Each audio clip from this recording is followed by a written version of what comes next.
Vamos a regresar un poco en el tiempo para hablar sobre las elecciones de Coahuila y el Estado de México. Yo sé, ustedes no quieren regresar a ese amargo momento, pero tenemos que, porque si algo queremos entender es qué pasa cuando se presentan denuncias electorales, sobre todo entendiendo que viene un proceso electoral en el 2024 y que necesitamos una participación no solamente con los votos de la gente, que la gente salga a votar, que la gente participe, sino también involucrándonos en las denuncias electorales.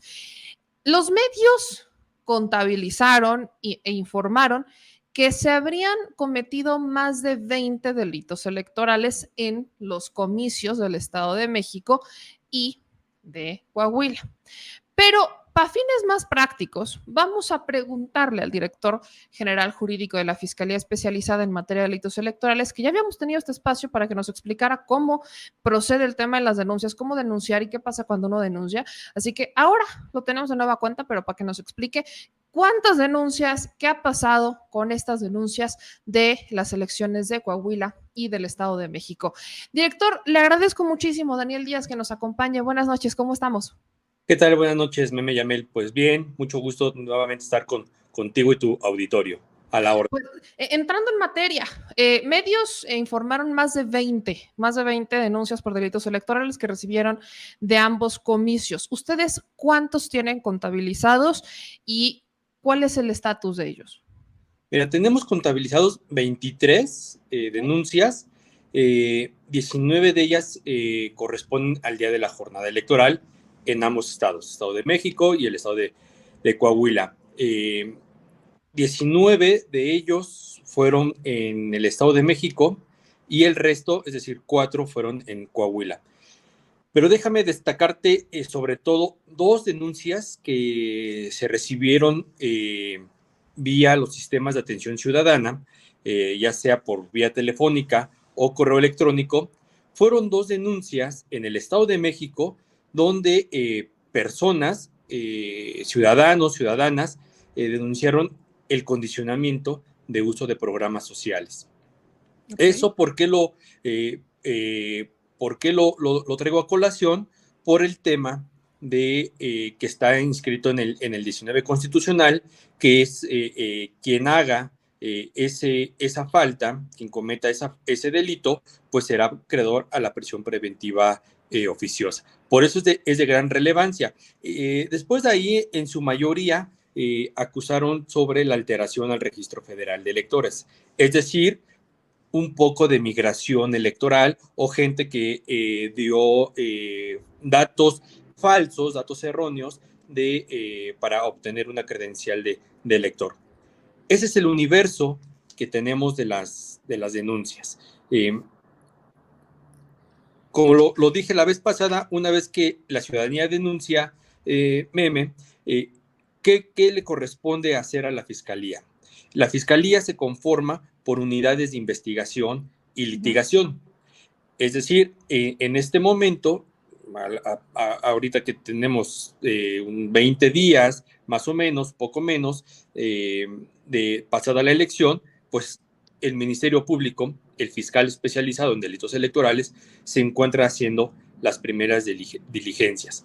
¿Cómo hace esas primeras diligencias o cómo hace este plan de investigación?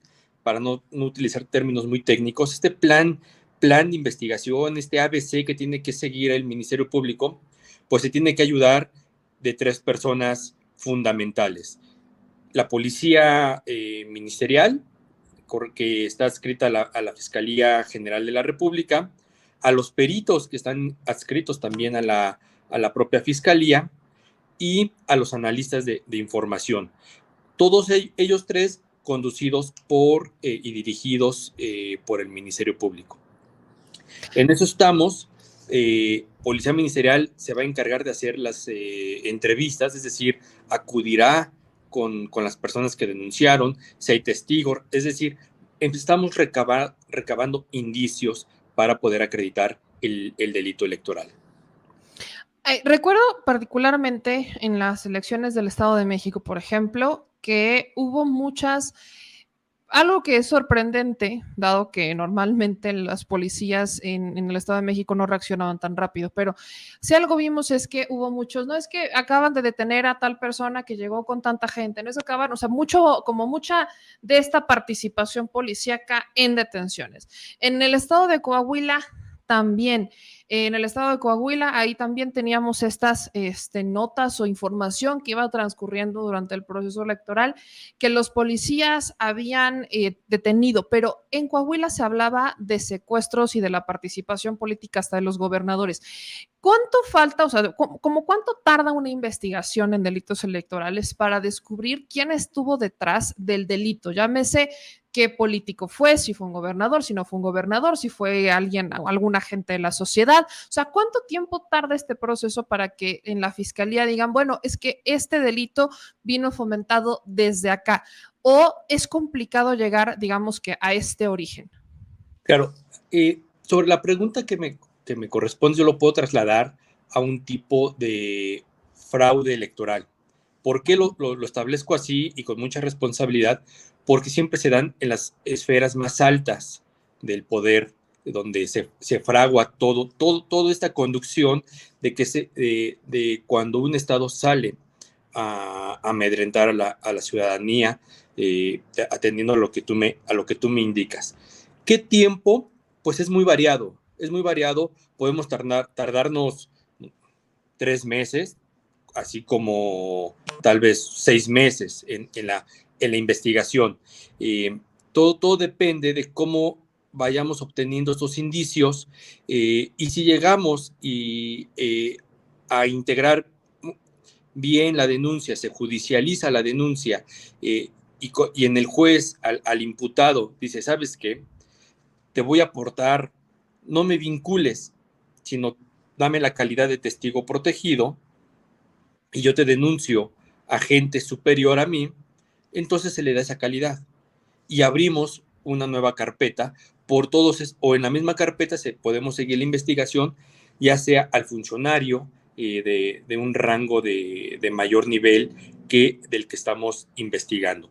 Eso puede ser, y podemos llegar pues tal vez a un secretario de Estado, ¿no? O a un secretario de alguna dependencia del Estado, ya sea del Estado de México, de Coahuila, o incluso lo voy a poner también así a nivel nacional. No es el caso, pero bueno, pues puede ir escalando estos niveles.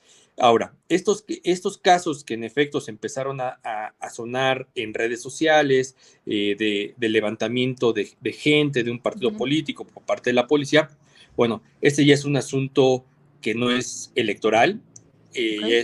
ya es una privación ilegal de la libertad, y esto tendría que dirimirse o en la Fiscalía del Estado, o en la Fiscalía de Antisecuestros de la Fiscalía General de la República. Eso ya es otro tema, es otra competencia, es otro delito. ¿Qué conocemos nosotros? Como te decía al principio, condicionamiento de programas sociales, alteración al registro federal de electores, compra de votos, es decir, que alguien te coaccione o que alguien te solicite la evidencia de tu voto. Eso es lo que perseguimos e investigamos en la Fiscalía especializada en materia de delitos electorales. En contraste o haciendo una reflexión con procesos electorales pasados, vayamos a procesos electorales estatales pasados en general, ¿hubo más denuncias o menos denuncias? Vamos, ¿estuvo movido el tema de denuncias en materia de delitos electorales o se calmó un poco? Se calmó un poco, hemos tenido el proceso más cercano, pues es 2021, que cabe hacer la aclaración que ese fue un proceso electoral también federal, concurrente con algunos otros estados, se eligió Cámara de Diputados del Congreso de la Unión, y por eso es que tuvimos un poco más de actividad, porque se generó esta elección federal. En esta ocasión fue un poco menos por tratarse de elecciones locales, a gobernador y gobernadora del Estado de México. Por eso es que nosotros sí tuvimos muchas llamadas, por ejemplo, en Fedetel, poco más de 400 llamadas, pero algunas de ellas fueron asesorías o incluso a la ciudadanía que hablaba, los transferíamos a la Fiscalía Electoral, ya sea de Coahuila o del Estado de México, por tratarse de delitos del fuero común, que nosotros pues no tendríamos competencia para atenderlos. Los del fuero federal, que es como, repito, el condicionamiento del uso de programas sociales, eso sí es competencia de nosotros. O quien altere el registro federal de electores también es competencia de la Fiscalía. Por eso es que en este proceso electoral de Coahuila y el Estado de México, pues tuvo una pequeña variación ahí de números. Pero seguimos, de hecho, investigando carpetas del 2021 por ese rango de dificultad que también tiene investigar un delito electoral. ¿Aproximadamente cuántas denuncias recibieron en general y cuántas de estas sí se convirtieron en, o sea, sí acreditaron para convertirse en un delito electoral? Ahorita nos hablaba de las llamadas. En general, ¿cuánto, así, de todo el proceso electoral, cuántas llamadas, correos, denuncias anónimas llegaron a registrar para que al final se quedaran en 23, que ya son las que están investigando? Esto se hace por una depuración que la Fiscalía implementa vía la ventanilla única de atención. Es decir, ahí, ya sea vía telefónica, vía correo electrónico o de manera presencial, siempre la ciudadanía va a ser atendido por un agente del Ministerio Público, siempre. Ya no pasa como antes, que llegabas a la ventanilla y te atendía otra persona que no tenía conocimientos de derecho o que no tenía el rango de fiscal. Hoy, para no hacer burocrático esto y desde un inicio sepa el ciudadano o la ciudadana si eso no es un delito electoral, serán atendidos por un fiscal de delitos electorales. Ante esta depuración, te menciono, tuvimos yo creo que cerca de 500 llamadas aproximadamente, no tengo bien claro el número, pero cerca de 500 llamadas. De esas 500 llamadas, únicamente de delitos electorales federales, son 23 carpetas que se tuvieron en todo este proceso electoral. Entonces, ese es el rango. Sí hubo muchas llamadas de delitos del fuero común, pero eso, bueno, pues es fuero común, por lo que hace a la competencia de la Fiscalía en delitos electorales federales, 23 denuncias que se tienen hoy en día, que se están integrando, que se están investigando para en un momento acreditar el tipo penal y llevar a estas personas ante un juez de control especializado en materia de justicia penal acusatorio para hacerles la imputación y judicializar la carpeta. Y de ahí, bueno, pues ya veríamos, hay una salida alterna o alguien se apega a un procedimiento abreviado. Hay dos preguntas que tengo. Esta pregunta primera creo que es importante para que la gente pues entienda la implicación de un delito electoral. Ya lo habíamos platicado la otra vez, pero de estas 23 denuncias que se están investigando, de estos 23 delitos que están investigando dentro de la Fiscalía, ¿cuáles son los castigos? ¿Qué es lo que pasa? ¿Cuáles son las penas? Estamos justamente hablando que ya es un delito grave, el delito electoral. Entonces, ¿qué significa que el delito electoral sea grave, que esté en el 19 constitucional? ¿Qué significa que una persona se encuentre culpable por cometer un delito electoral? Si alguien es culpable, la encontramos culpable y la imputamos, ¿qué es lo que nos establece la Ley General en materia de delitos electorales? Dos sanciones: el pago de una multa y la detención del ciudadano o de la ciudadana, es decir, llevarlo al reclusorio federal, es decir, la privación de su libertad por parte de una autoridad jurisdiccional. Esas son las dos sanciones que contempla la Ley General en materia de delitos electorales. Sí, es llevarlos a la cárcel, es privarlos de su libertad, pero me regreso un poquito. El espíritu del sistema de justicia penal acusatorio nos permite a generar mecanismos, pues digamos, como de acuerdo, como un tipo de mediación, sin llegar a la mediación, pero puede ser esta solución, estas salidas alternas o un procedimiento abreviado, ¿no? Entonces, ahí pues baja un poco la penalidad, y eso les representaría al ciudadano de aceptar, si cometí el delito electoral, quiero una salida alterna o quiero un abreviado, se baja la pena, ese acuerdo al que llegamos es la sentencia y ellos ya quedan sentenciados bajo un acuerdo en el cual puede ser que les demos 40 horas de un curso sobre delitos electorales. Ahora, si se trata de violencia política en razón de género, pues es estas dos penas más la incorporación al Registro Nacional de Personas Sancionadas, que eso lo maneja el Instituto Nacional Electoral.